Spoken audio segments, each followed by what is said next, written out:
Welcome back to Sports Zone Saturday. This week coming in to you from inside the pavilion here on the Ole Miss campus ahead of tonight's game between the Rebels and Tulsa. And as we do every week, Brad is joining us now. Brad Logan. Brad, we talked about it just before a couple minutes ago. You heard us talking about it. Rebels are exactly where all of us thought they would be at 3-0. And here's the last real test, if you will, before SEC season starts. What do you see as the keys tonight as this Tulsa Golden Hurricane that likes to throw the football around comes into the vault?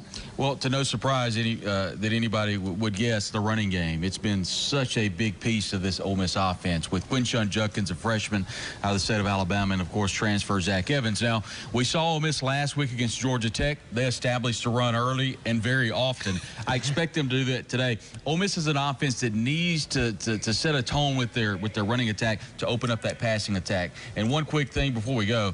The quarterback doesn't have to win the game. And the quarterback today, I think, will be Jackson Dart. And that's one thing I think Matt Corral had to do last year. I don't think that quarterback has to do that, Blake, because I think the way that Ole Miss has run the ball so far, the quarterback hasn't had to make those plays. That's fair. Absolutely. You got to think, if you can run the ball, there was a team that won a national championship last year running the ball and playing good defense and having their quarterback spot throw the ball in Stetson Bennett in Georgia. Right. And I think if you look at Ole Miss, too, one more thing that I will point out is Jonathan Mingo and Malik Heath, the transfer Mike out of Mississippi State, they've been the 1 and 2 punch for this Ole Miss offense in regards to receiver. The question is who could be number 2? We saw the emergence of Jordan Watkins last week against Georgia Tech.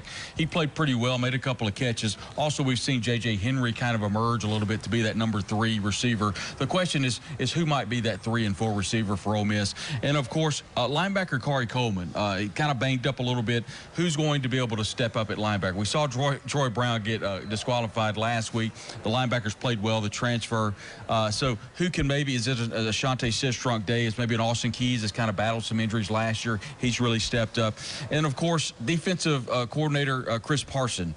What I'm interested to see, will he continue to dial up the pressure that we've seen him do over the last couple of weeks? DJ Durkin, now at Texas A&M, much more of a defense coordinator that's not going to blitz as much. So Parson is a guy that we've seen blitz a little bit. And then, of course, Lane Kiffin, kind of been coaching with his hair on fire. We saw if anyone had a chance to watch the season, which is produced by the Ole Miss Media Network, we saw him very exuberant on the sideline.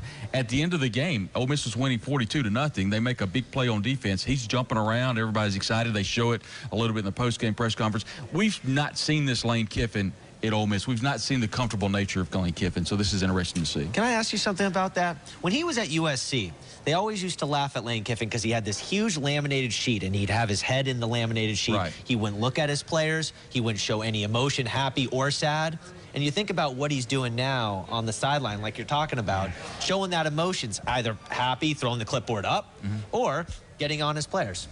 I think a lot of it, Mike, is a maturity level. Right. And, Blake makes a good point. We've seen coaches, and I know you followed coaches throughout the SEC and even into the NFL, that have really matured. And I think one thing that Lane Kiffin did, the joke is about leaving on the tarmac. Yeah. Well, he admitted when he took this job that was one of the low points of his life. Well, what did he do? He pulled his bootstraps up. He put Florida Atlantic on the winning track.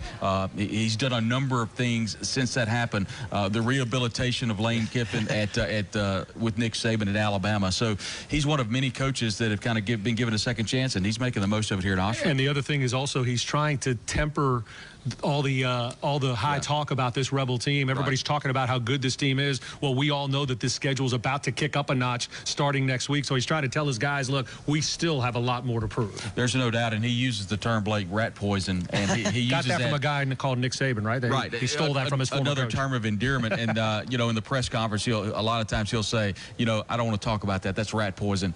But what he's doing is he's calling out his players. So that's one thing that Lane Kiffin does. Yeah, absolutely. Brad, thank you for joining us. We need you to join us again. How about in 35 minutes? Sounds that good. Work for you? Sounds work good. for you, Mike? Sounds perfect. Okay, great. Brad will come on later in the show, but when we come back, Kayla Thompson is out in Jackson. She has some tailgaters to talk to.